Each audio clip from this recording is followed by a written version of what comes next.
Perdir ya Adia S1 ketika akan melakukan pertandingan Persib di Stadion terdakwa Muhammad Adimas Firdaus putra Nasyari telah terbukti secara sah berhukum bersalah tentang tindak pidana yang membiarkan atau memperdengarkan rekaman sehingga terdengar.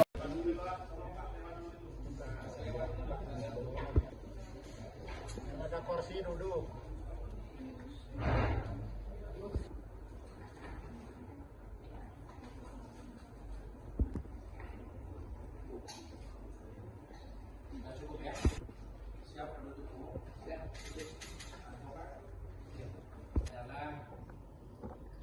Pembacaan surat tuntutan namun demikian sebelum saya persilahkan perlu kami sampaikan dulu ya anggota kami yang biasa Pak hari ini digantikan oleh Ibu Edi ya harap dimaklumi izinnya oleh terima kasih sudah bahwa terdakwa Muhammad Adimas Firdaus putra Nasyari diajukan persidangan dengan dakwaan melanggar keterangan tidak ada pasal atau barang dari penyidik bahwa saksi mewakili bisa sebagai saksi bahwa saya mengetahui ada sebenarnya isinya dia hitung pengakuan yang berasal dari akun Facebook pada tanggal 10 Desember 2005.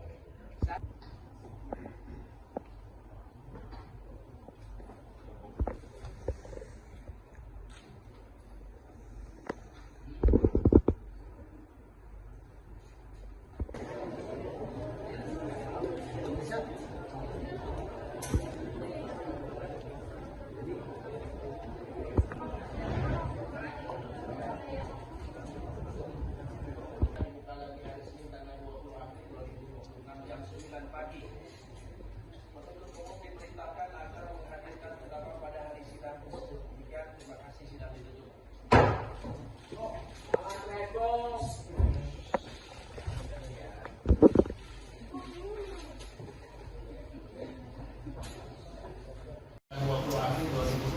Jam 9 pagi. Penuntut umum diperintahkan agar menghadirkan terdakwa pada hari sidang tersebut. Demikian, terima kasih sidang ditutup. Selamat naik bos.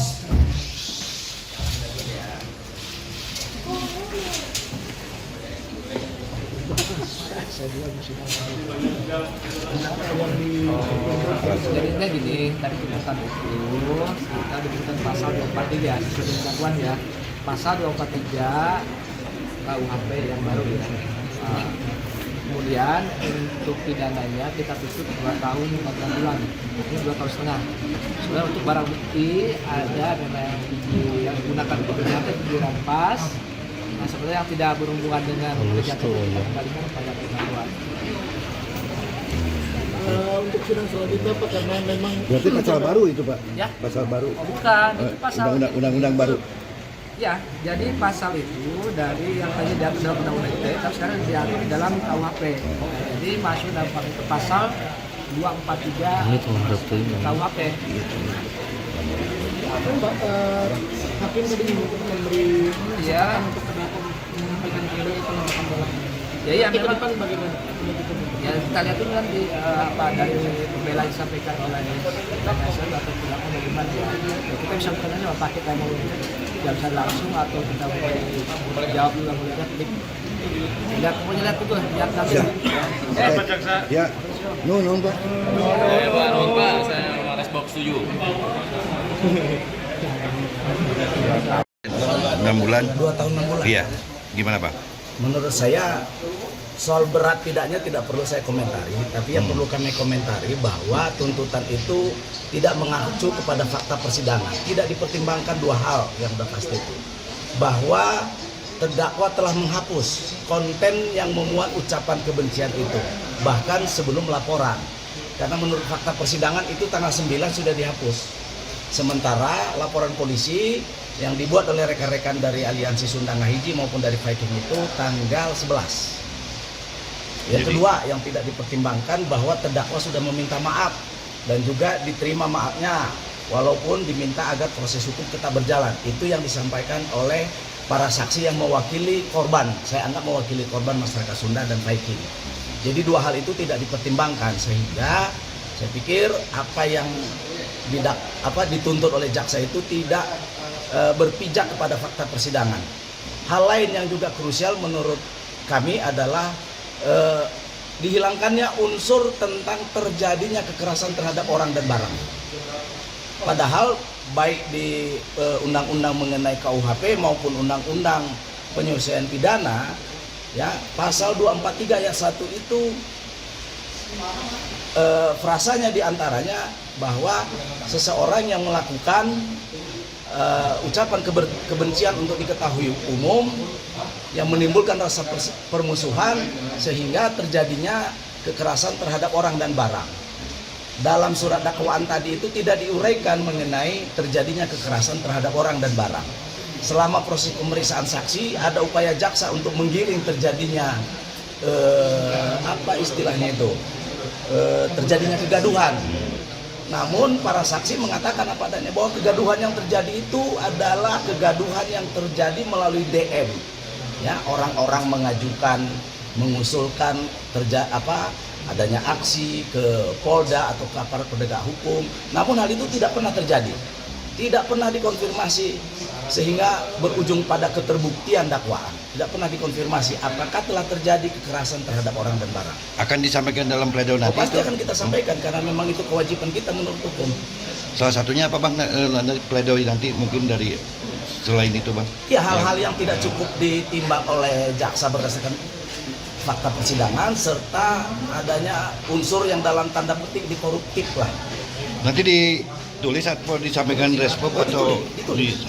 Bang, dengan segala pertimbangan tadi yang disampaikan di awal soal perbuatan yang sudah respon lakukan, sudah meminta maaf dan segala macam, tapi tuntutan 2,5 tahun.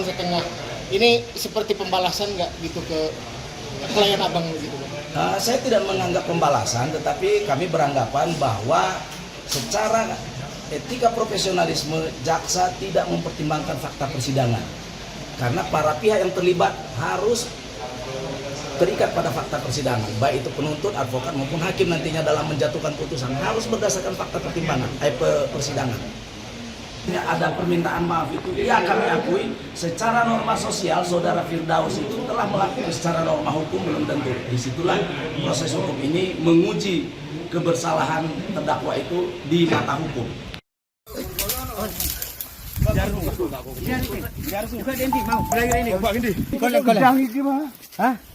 Jadi karete.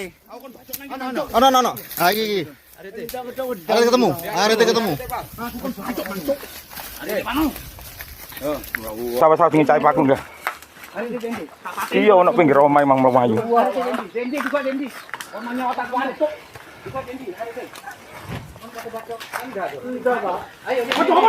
Enggak, delok sing ndi sor ngasih ilmu enggak?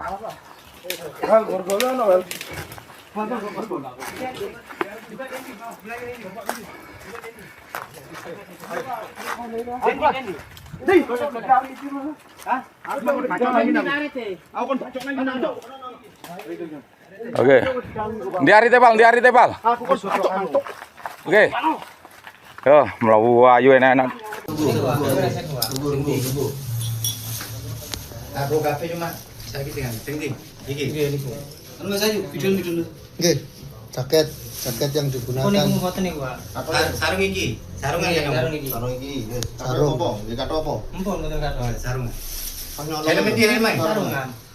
Helm. Bisa iki helm. Mas bisa keriku.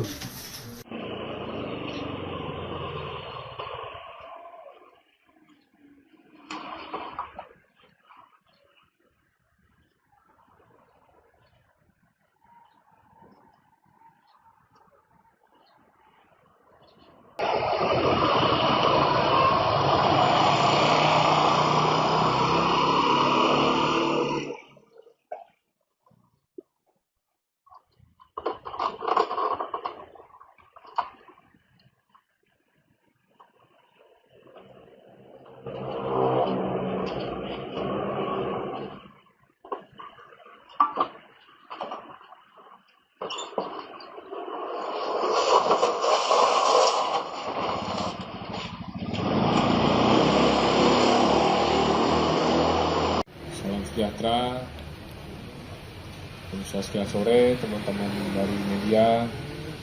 akan melaksanakan rilis kedua tindak pidana yang terjadi di wilayah hukum. Yang pertama adalah penguatan di Kelurahan Desa Belandongan, Kecamatan Bugul Kidul, Kota Pasuruan. Dasarnya adalah laporan polisi 2026 SPKT Polres.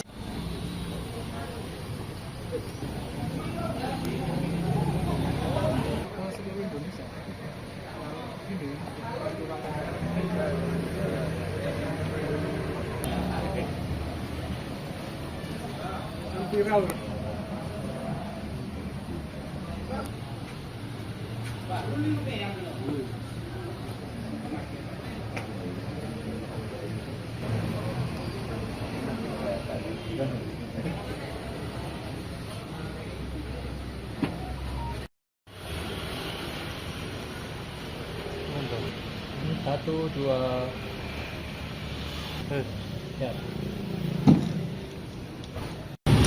Peran TSKAR sebagai pelaku yang menunggu di sepeda motor dan mengawasi sekitar. Sedangkan tersangka HL selaku eksekutor pencurian. Selanjutnya AR mendapatkan upah atau komisi sebesar 1.700.000 dari HL atas hasil penjualan sepeda motor curian tersebut. Saat dilakukan penangkapan, tersangka berusaha melarikan diri namun berhasil diamankan. Hasil interogasi dari tersangka AR, kemudian pengembangan, diketahuilah posisi dari tersangka HL yang kemudian juga dilakukan penangkapan. Setelah dilakukan pengembangan terhadap dua pelaku, tim Resmob menemukan dihubungi oleh Kepala Desa Klarong, Kecamatan Wonorejo, terkait adanya temuan sepeda motor yang tidak ada plat nomor berada di pekarangan warga. Selanjutnya tim mendatangi lokasi dan melakukan pengecekan dan pencocokan data, dan benar-benar nomor-nomor tersebut cocok atau identik dengan sepeda motor pelapor yang hilang. Kemudian petugas membawa motor tersebut ke Mako Polres Pasuruan Kota. Nah, jadi Pak, sore hari ini kami dari pihak Polres sempat hilang selama berapa hari? 6 hari sempat hilang. Dari pihak Bapak ini melaporkan ke Polres. Bahagia, akhirnya bisa mengantar istri sehari-hari buat periksa ke bidan. Sudah berapa hari hilang gitu? 6 hari. 6 hari terus ketemu ya? Ya. Ini sepeda satu-satunya di rumah? Ya.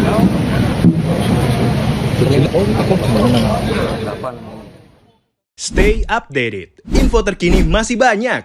Jangan lupa subscribe, like, dan share YouTube official OKZone. Dan selengkapnya ada di okezone.com.